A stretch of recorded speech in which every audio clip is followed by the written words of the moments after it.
Bonjour bien-aimés aussi. Bonjour. Moi c'est le frère Joseph. Je persévérais dans une église à Douala qui était nommée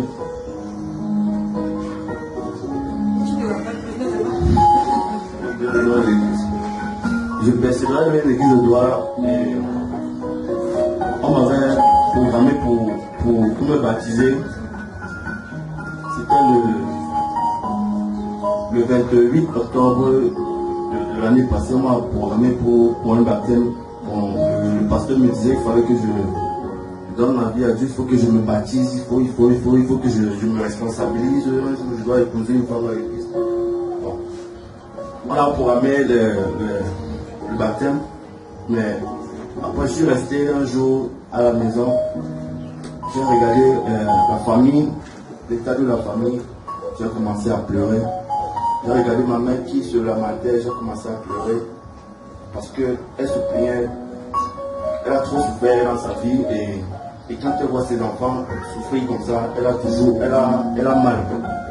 Et ses pleurs me touchaient, je restais dans mon coin, je me demandais toujours pourquoi est-ce que ma mère doit souffrir jusqu'à la fin de sa vie. N'a-t-elle pas droit au bonheur?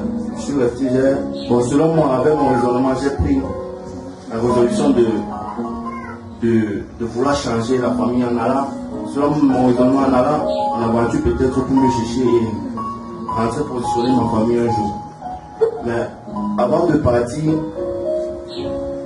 j'ai fait une prière, j'ai demandé à Dieu de guider mes pas, que si c'est sa volonté, que je marche selon ses pas et que c'est qu'il m'amène où il veut que je sois. C'était ça ma prière avant de partir. Et que qui ne m'aime pas, qui m'amène où il veut que je sois. Quelques jours avant le baptême, je suis allé voir le pasteur en question. Je n'avais pas dit que je voulais me déplacer, j'avais programmé un voyage. J'avais une moto, je faisais la moto, j'ai vendu la moto pour les frais de transport. Je suis allé voir le pasteur qu'il faut qu'il me baptise vite, qu'il me baptise même le même jour. Il a dit que non, on a programmé la date et tout. Il faut qu'on respecte la date parce qu'on va te baptiser, on va aller à, je ne sais pas quoi, de jeunesse là, on va profiter pour te baptiser là devant les gens. 2 jours après, je suis parti, 30. Mon ami est venu, on a pris la route. Nous sommes arrivés en Algérie, on a travaillé. En allant au Maroc, on a pris 3 personnes avec nous qu'on devait conduire aussi au Maroc. Arrivés, nous étions 5. Arrivés en frontière, en Algérie, Maroc. On a fait entrer les 3 personnes, mon ami et moi, on nous a arrêtés et on nous a rapatriés ici au Cameroun. Et quand on nous rapatrie, nous sommes censés faire une formation. Bon, on est censé nous réintégrer avec l'Union européenne pour qu'on n'ait plus envie de ressortir pour aller. Et je pouvais bien déposer mes dossiers à Douala parce qu'il y a aussi une base de l'OIM à Douala.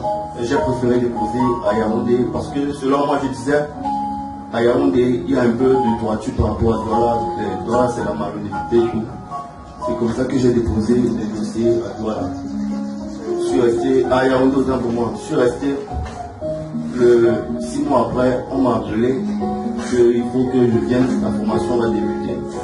Je suis resté, je ne faisais que chercher un lieu à Yaoundé. Je vais rester où à Yaoundé pour faire ma formation.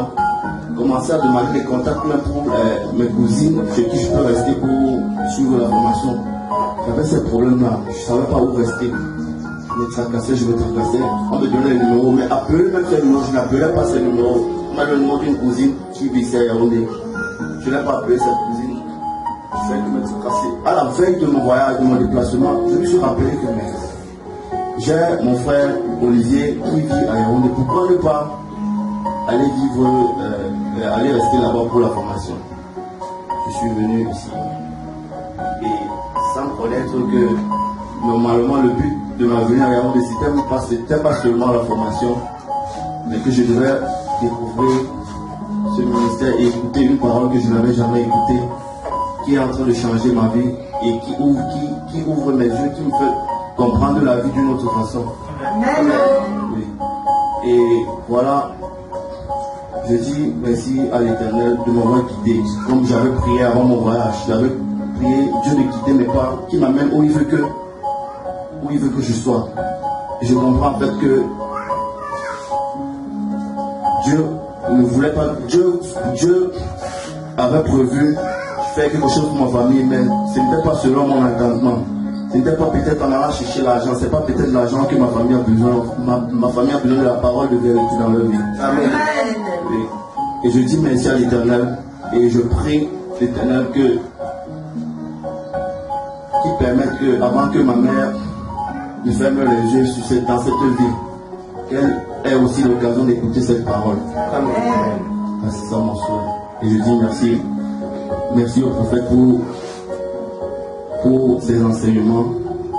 Merci à mes frères qui me soutiennent aussi dans ce chemin. Et merci à vous tous.